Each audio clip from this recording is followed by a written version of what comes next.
प्रधानमंत्री के हर घर तिरंगा की कॉल पर घरों में लहराते तिरंगे का सौंदर्य तो हम सब ने देखा ही होगा। अब सोचिए कि 1300 रिमोट आइलैंड्स पर जब तिरंगा फहराया जाएगा तो उन द्वीपों की और लहराते तिरंगे की क्या छवि होगी।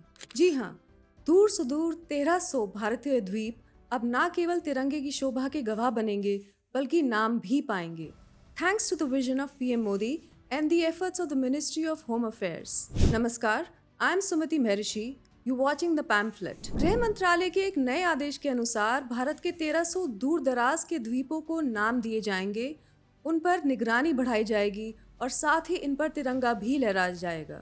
The step is a result of a vision that arose from PM Modi's Independence Day speech in 2020. The vision became an agenda and work on it got bolstered in 2022 when the National Remote Sensing Center in Bengaluru identified and mapped more than 1,300 islands. The NRSC handed the report to the government, and this report would help the government chalk out a plan and vision for safeguarding development, infrastructure, and aspects of strategic importance and security. According to reports, the agenda was discussed at the DG conference in November 2024, attended by PM Modi. इसकी जानकारी सभी राज्यों और केंद्र शासित प्रदेशों के police महानिदेशकों और केंद्रीय पुलिस संगठनों के प्रमुखों को दी गई थी। वर्तमान में नए आदेश के चलते गृह मंत्रालय MHA द्वारा जारी आदेश की प्रतियां सभी संबंधित राज्य प्रमुखों, पुलिस प्रमुखों और सुरक्षा प्रतिष्ठानों व एजेंसियों के प्रमुखों को भेज दी गई हैं। इससे द्वीपों पर पर्याप्त उपस्थिति सुनिश्चित की जा सकेगी और ध्वजारोहण से संबंधित कार्य और गतिविधि को बल मिलेगा। केंद्र सरकार प्रत्येक द्वीप को एक नाम भी देगी। इन द्वीपों पर विकास एक फेस्ड मैनर में किया जाएगा। ये सभी सिंबॉलिक स्तर पर नहीं हो रहा है।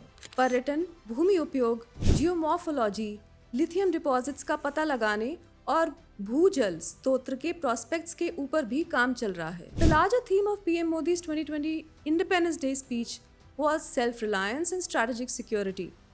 Connectivity expansion in the season of expansionism efforts being witnessed by India came across as his agenda, where he underlined the importance of building connectivity from Himalaya peaks to Hind Mahasagar Islands. He said, हमारा इतना बड़ा समुद्र तट है, लेकिन साथ साथ हमारे पास 1300 से ज़्यादा आइलैंड्स हैं। कुछ चुनिंदा आइलैंड्स के महत्व को देखते हुए उन्हें तेजी से विकसित करने पर हम आगे बढ़ रहे हैं। The year 2020 saw an important event, the Lokarpan of submarine optical fiber cable project in 2020 itself. PM Modi mentioned that Andaman and Nicobar Islands will receive internet connectivity just as Chennai and Delhi.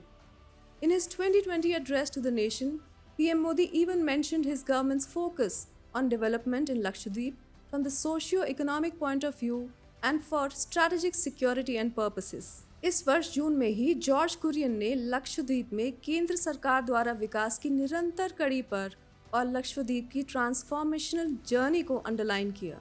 India's islands are of critical importance when it comes to security, defense, strategic significance, logistics, commerce, and maritime movement. Their monitoring and surveillance too is in government's focus. Great Nicobar द्वीप के लिए नरेंद्र मोदी सरकार द्वारा प्रस्तावित the great Nicobar project का वामपंथी और लटकाना भटकाना झटकाना राजनीतिक अलायंस ने सुनियोजित विरोध करना शुरू कर दिया है और इसके बीच ही होम मिनिस्ट्री ने 1300 द्वीपों को लेकर ये ऑर्डर निकाल दिया है। आपको शायद याद होगा कि मई 2024 में प्रधानमंत्री ने गुजरात के जूनागढ़ में एक भाषण में इन 1300 द्वीपों को सैटेलाइट टेक्नोलॉजी इस्तेमाल करते हुए खोजने और इनके पोटेंशियल हार्नेस करने की भी बात की थी और ये भी कहा था कि इसमें से कुछ तो सिंगापुर जितने बड़े हैं और उनमें बहुत पोटेंशियल भी है। कच्छातीवू आइलैंड की बात करते हुए उन्होंने एक पार्टी पर ये आरोप तक लगा दिया था कि उस पार्टी ने तो ये आइलैंड एक पड़ोसी देश को ही गिफ्ट कर दिया था,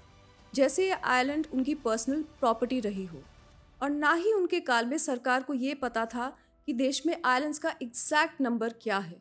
अब न केवल आइलैंड्स का नंबर पता है बल्कि नाम भी सोचे जा रहे हैं और विकास का मानचित्र तैयार भी हो रहा है। ऐसी पॉजिटिव खबरों के लिए जुड़े रहिए द पैम्फलेट और मेरे साथ। जय हिंद।